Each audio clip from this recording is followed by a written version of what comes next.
Hello, good evening. This is a review for the FTSE 100 then, for the trading session, Monday the 30th of November 2020. This is a weekend analysis and slightly longer in terms of the insight. Okay, be sure to visit my website at www.inter-market-analysis.com, and you can certainly follow my Twitter handle there as well. In terms of my site, the details are certainly there for those that want to join the live analysis service, so feel free to click on that, the live trading service. You can certainly join that, which is my trades in real time.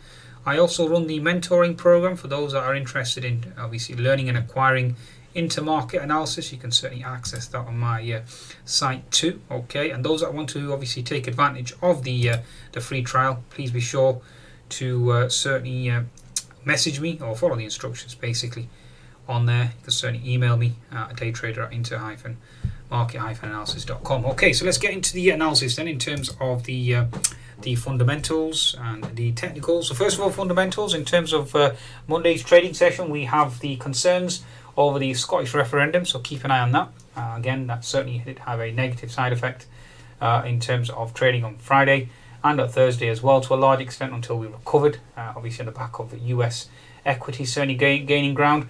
Over the weekend, we've had Mr. Haldane talking up inflation, stating that there's a risk from the vaccines and obviously the fiscal stimulus, obviously triggering inflation, which means a less than expected, obviously, or should we say a hawkish BOE, which obviously indicates higher currency and therefore hurts exports and hurts equities as we know it as well. If you stop the or put a halt to the liquidity tap, okay, so take that into consideration. Also AstraZeneca, that certainly weighed on the market as well. If you look at the actual health stocks, let's just bring that up for you.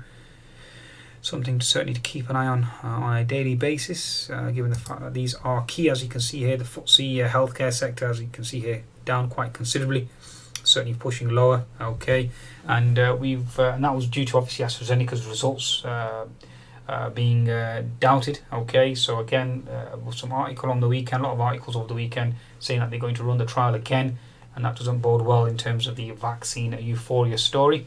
Okay, in terms of Brexit, the differences remain. So again, seems to be a case that all the markets care about are fish, and given the fact that how significant the less than 1% of GDP, certainly is a very silly story for the markets to be fixated. And either way, there's no disagreement. So again, keep that into consideration. Also, the COVID law. Again, given the fact that we're going back to the tier system, I think Mr.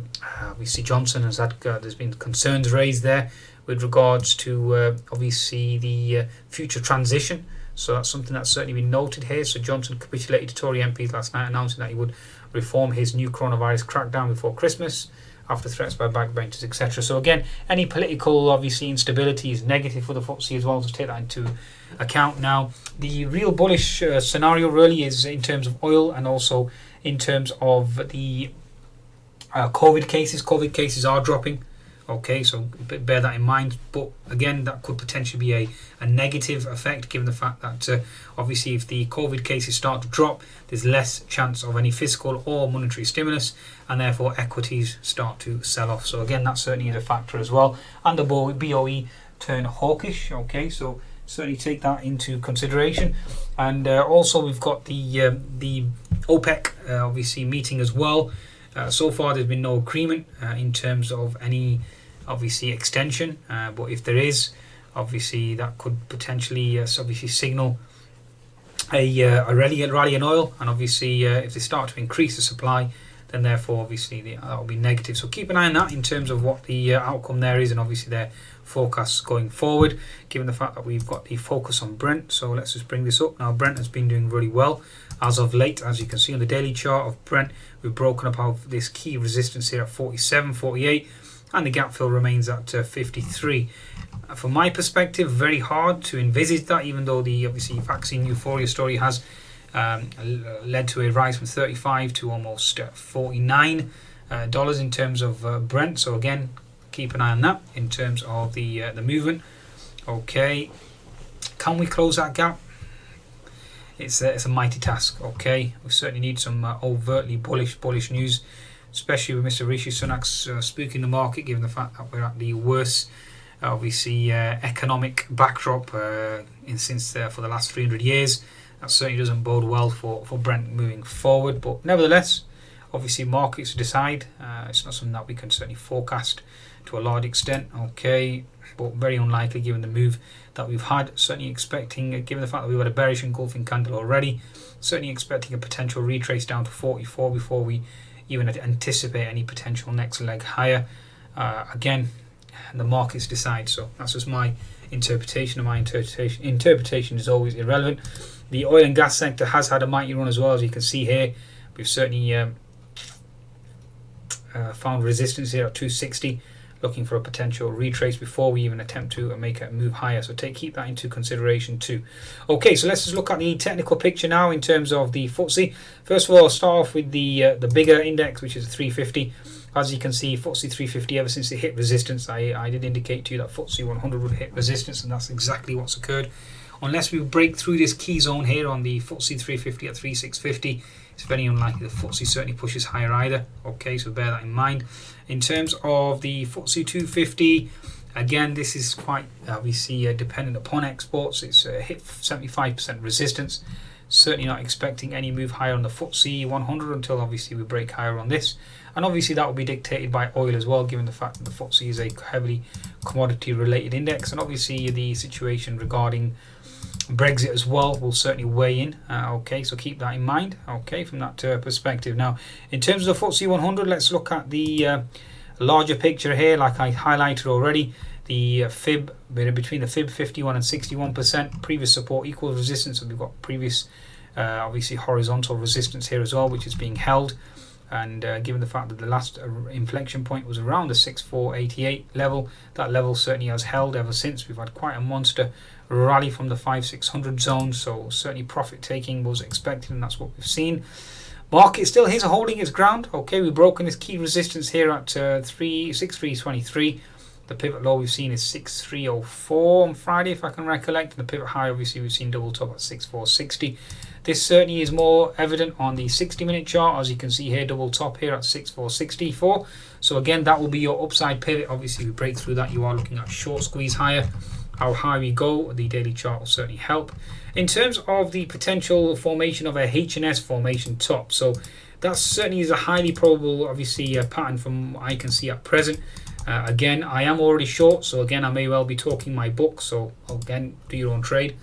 I actually went short on the FTSE in terms of Friday, late Friday afternoon. Certainly went short around the 6.3. Let's just have a look here in terms of live analysis service. Again, like I said, you can join that. I do post my trades in real time. So 6.402 I went short, and stop loss of 6.515. Looking for a flush down to 6.300 and potentially lower. So that's my trade. And again, like I said, I may well be talking my book. But again, do your own analysis, do your own trading, and certainly come to your own conclusion. Okay, in terms of the H&S pattern, again, the reason why I took that 6.400 trade, right shoulder. Okay, so there's your left shoulder, head, double top. Okay, certainly double top when we drop. Everything indicates from my perspective that we are potentially going to go lower. Again, I may well be wrong. Stop loss is in place. I've put that stop loss above the previous pivot high, just in case we get a fake out. Okay, looking for a flush lower on the FTSE. Potential test again on the downside will be around the 6180 zone. Potentially test the 200 MA on the downside as well. Okay, if I actually attempt to calculate this, this will be interesting. Just do this for you now. So if we take 6470, take it down to the neckline, which is around the 6320 zone. So you're looking at a 150 point drop, which is impressive, which would technically take you down to 6180 as well on the downside. So again, certainly looking for that potential flush on the downside in terms of FTSE. But again, for now, I'll reassess. If we do test the 6300 support, I may well take my profit depending on the fundamental picture at the time. And that certainly seems to be the key area that we're defending at present, anywhere between the 6309 or 6310 to the 6296 level on the downside. Okay, in terms of the 10-minute chart, let's have a look here. Quite an impressive rally towards obviously towards a close on the Friday, given the fact that we hit a pivot low at 6300. We did actually go higher and close a gap at the 6360. We obviously testing resistance towards a close at 6375.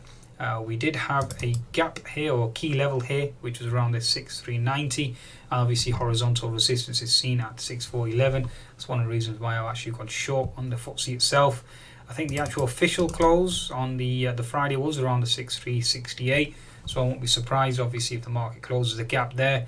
Again, any downside flush, then you are looking at 6344, and then support is seen at 6327, and before we see support at 6309 and ultimate support at 6302 on the downside. And I'll certainly be happy to take profit there if the conditions are right. Okay, I think that's a good summation really in terms of the FTSE. Like I said, be sure to visit the site www.intermarketanalysis.com, and I wish you the best for Monday's trading session. Goodbye now.